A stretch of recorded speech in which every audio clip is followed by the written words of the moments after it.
Bonjour à tous, ici Thomas Montigny à l'Info C'est Beau. Et aujourd'hui, je vais vous parler de quelques nouvelles qui se déroulent surtout dans le coin du Moyen-Orient concernant premièrement le président de l'Iran qui est décédé dans un accident d'hélicoptère et justement de la Cour pénale internationale qui a requis un mandat d'arrêt contre Netanyahou et plusieurs dirigeants du Hamas pour des crimes de guerre. Donc ça fait des assez grosses nouvelles dans ce coin du monde-là qui pourraient complètement changer le courant de la guerre en Israël et en Palestine. Et premièrement, Netanyahou pourrait se retrouver avec de gros problèmes et justement, ça pourrait complètement finir les batailles, justement le pousser à arrêter les combats avec tout le fait que le monde les pousse à s'arrêter et tente de freiner les combats parce que justement accusé d'extermination et de meurtre, d'homicide intentionnel et le fait d'affamer délibérément des civils. Donc c'est des crimes de guerre, certainement, et il sera éventuellement peut-être arrêté. Donc ils sont en train de créer un mandat d'arrêt contre lui et plusieurs personnes de son gouvernement et des dirigeants du Hamas.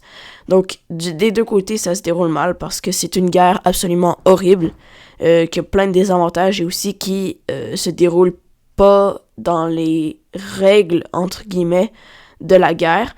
Donc, c'est ça l'affaire. Donc, c'est rendu difficile à dire où arrêter, puis c'est qui le coupable parce que chacun, on leur reproche et chacun ont fait des choses de mauvais. Il y a des manifestations pro-palestiniennes, pro-israéliennes partout dans le monde, des campements universitaires. Il y a des présidents, premiers ministres qui se sont engagés à écouter justement les manifestants. Mais il n'y a pas eu pour autant de nouvelles choses. Il y a eu aussi justement de l'aide humanitaire qui a été envoyée par le port américain qui est temporaire. Donc, ça a pu aider, aider certaines personnes qui sont un peu dans la misère, mais ça reste que il faudra en faire plus et que la guerre devrait totalement s'arrêter. Si on se concentre du côté du président Raisi, qui est décédé dans un accident d'hélicoptère, en fait, c'était le président de l'Iran, et justement, il est décédé selon les médias du pays.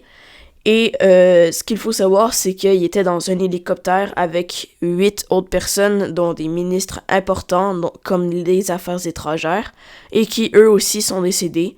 Il allait aller à une rencontre avec son homologue à l'Azerbaïdjan, et justement, c'est ça, il est décédé 5 jours après l'accident.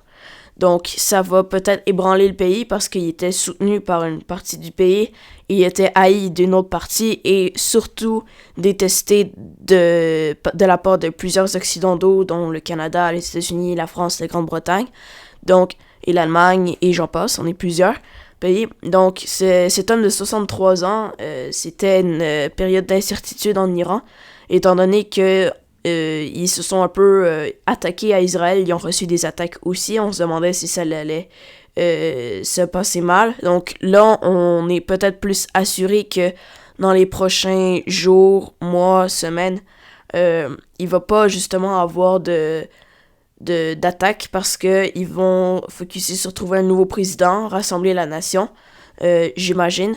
Mais c'est ça, il disait que ça sera organisé une prochaine élection dans les 50 jours prochains, donc d'ici le 1er juillet.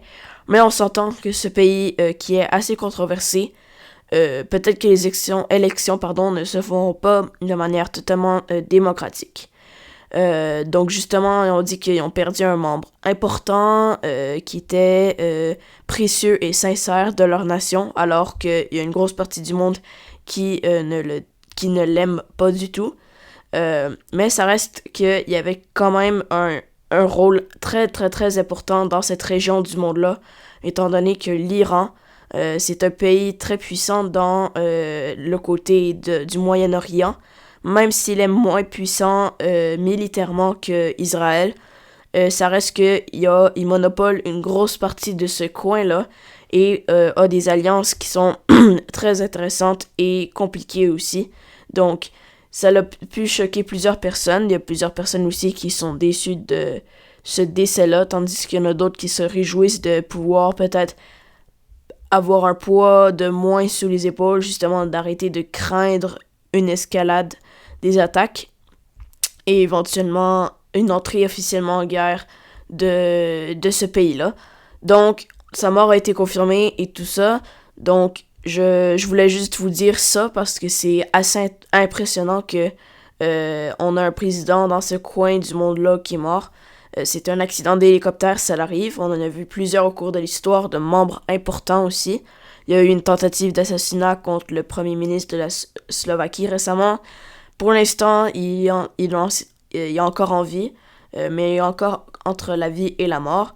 Mais ça reste que faudrait faire attention, puis justement, pour changer les choses, je vais me répéter encore, faut pas utiliser les armes. Et là, ça reste que c'était un accident. On n'a pas eu encore d'enquête sur le sujet, mais si on veut changer les choses, faudrait le faire de manière justement pacifique, parce que les armes, ça va juste créer plus de problèmes, peut-être en régler, mais c'est qu'il y en aura d'autres qui vont être créés par la suite. Donc, merci d'avoir écouté, c'était Thomas Montigny à l'Info C'est Beau sur justement le président Raisi qui est décédé et justement qu'il y a eu un mandat d'arrêt par la Cour pénale internationale contre Benjamin Netanyahou.